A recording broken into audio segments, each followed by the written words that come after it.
வாங்க மீன் குழம்பு எப்படி வைக்கிறதுன்னு பார்க்கலாம். பாறை மீன் அரை கிலோ, இதுக்கு அரை கிலோ தேவையானது பாருங்கள். குழம்பு வைக்கிறதுக்கு வெங்காயம் 1 கப்பு,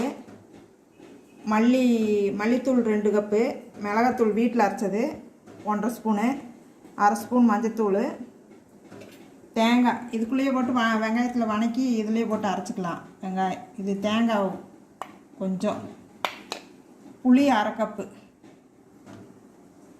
கரைச்சி வச்சுருக்குது. இனி வெங்காயம் வணக்கிட்டு குழம்பு எப்படி வைக்கணும்னு பார்க்கலாம். அரை ஸ்பூன் எண்ணெய் ஊற்றி வெங்காயத்தை வணக்கலாம். நல்லா வணங்கட்டும். வெங்காயமெல்லாம் வணக்காச்சு. இனி அரைச்சிக்கலாம். எல்லாம் போட்டு ஓட்டுக்கா வெங்காயம் மிளகாத்தூள் எல்லாமே போட்டு ஓட்டு.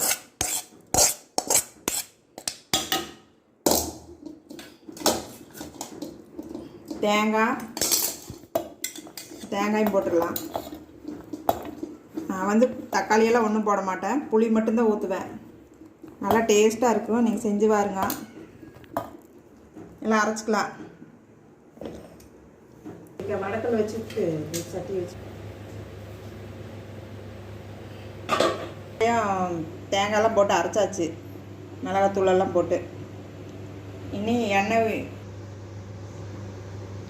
போட்டுக்கலாம்.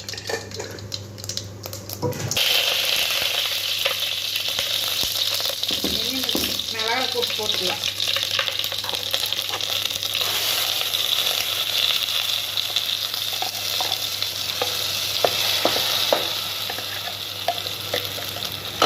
ஊற்றிக்கலாம். அப்புறம் புளியில் வேறு தண்ணி இருக்குமில்ல, நான் ஒரு 4 பேர் சாப்பிட்ற மாதிரி வச்சுக்கிறேன். உப்பு போட்டுக்கலாம், கல் உப்பு. இது நல்லா ஒரு கொதி வந்தோன்னா புளி ஊற்றிக்கலாம். பச்சை வாசமெல்லாம் போயிடுச்சு.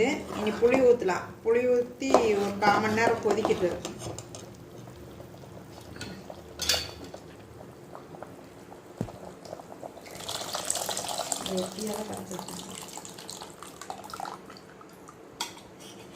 புளி ஊற்றி இருக்குது. நல்லா 1/4 மணி நேரம் நல்லா கொதிச்சு வரட்டும். மீன் போட்டுடலாம்.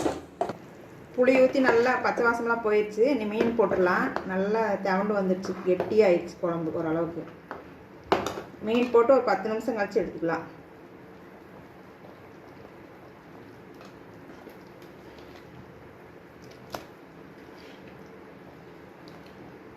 நான் தக்காளி இஞ்சி பூண்டு எதுவுமே போடாமல் புளி மட்டும் ஊற்றியிருக்கிறேன். செஞ்சு பாருங்க, நல்லா டேஸ்ட்டாக இருக்கும். இந்த மாதிரி செஞ்சால் தக்காளி போட்டால் அது ஒரு மாதிரி இருக்கும். ஒரு 10 நிமிஷம் இருக்கட்டும், மீன் வேகட்டும், எடுத்துடலாம். 10 நிமிஷம் மீன் போட்டு 10 நிமிஷம் ஆச்சு. வேறு வெந்துருச்சு, இறக்கிடலாம். சூப்பராக இருக்குது மீன் குழம்பு.